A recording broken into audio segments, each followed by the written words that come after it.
This is a flip video about polar versus nonpolar molecules. So first it's important to kind of start by reviewing a little bit, and that is in this video we're actually looking at the polarity of a molecule, an overall molecule, versus the polarity of a bond. So if you remember, we've already discussed bond polarity, so let's review that really quickly. I can quickly look at an element bonded to another element seen here, hydrogen bonded to chlorine, and ask this bond right here, is it polar or nonpolar? And if you remember, I can use electronegativity values. There's a chart I can look up these electronegativity numbers. And if the numbers are not equal, then there's uneven sharing. So electronegativity is basically showing an atom's ability to hog electrons when bonded.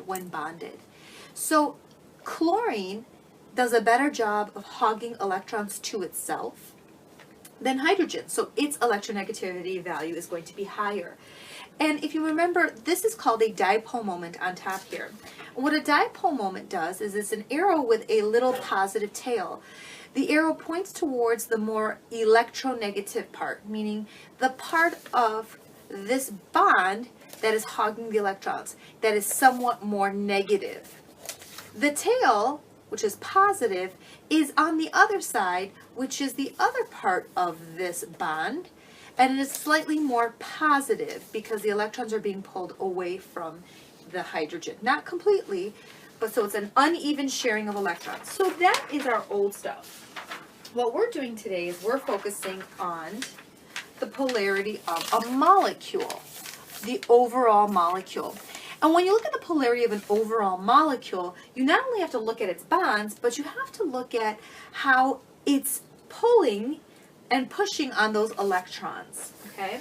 We're going to do a much more simpler version of polarity of molecules, and there is definitely more complex ways to do this, but we're going to take this in a very, very simple way of looking at it, and that is basically comparing it to tug of war, okay? So in this tug of war, we're going to have Miss B versus the sumo wrestlers. That's who's going to be in our tug of war, okay? So something just really, really simple. So if I was to say, let's just take a look at Miss B and the sumo wrestler in this game of tug of war. Well, clearly the sumo wrestler is going to beat Miss B, even though Miss B is very strong, because he has more ability to pull the rope closer to him.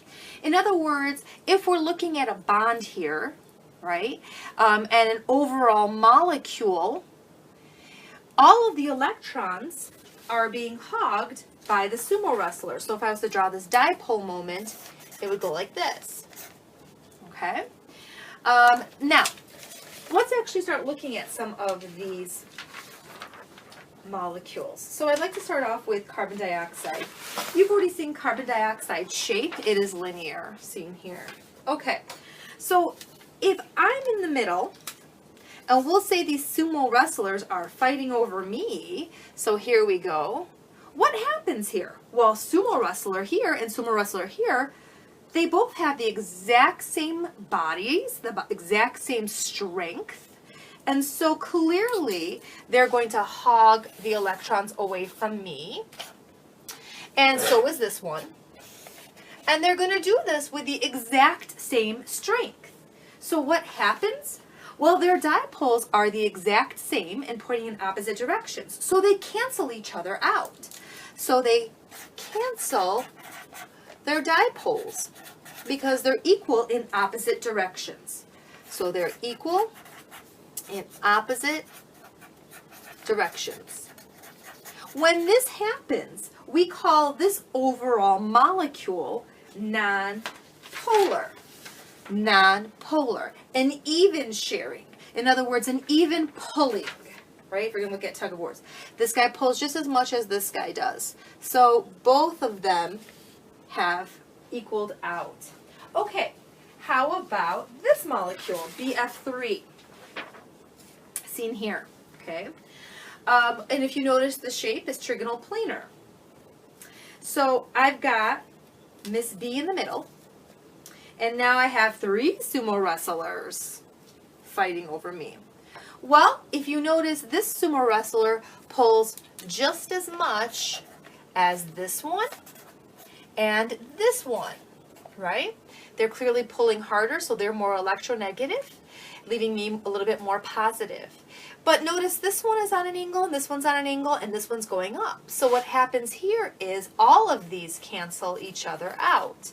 The 2 on the angle end up canceling the 1 going up.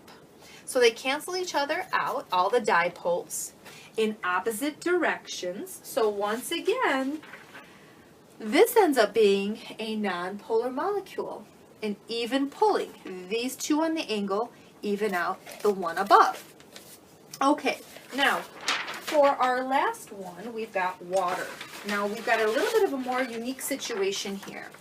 We have Miss B in the middle, and we've got sumo and sumo. But something a little different, Miss B has some superpowers. Her super lone pair is around her center.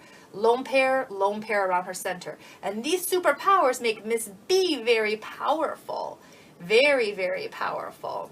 So Miss Barazian, just like oxygen, is going to be more electronegative. It's going to hog more thanks to her superpowers.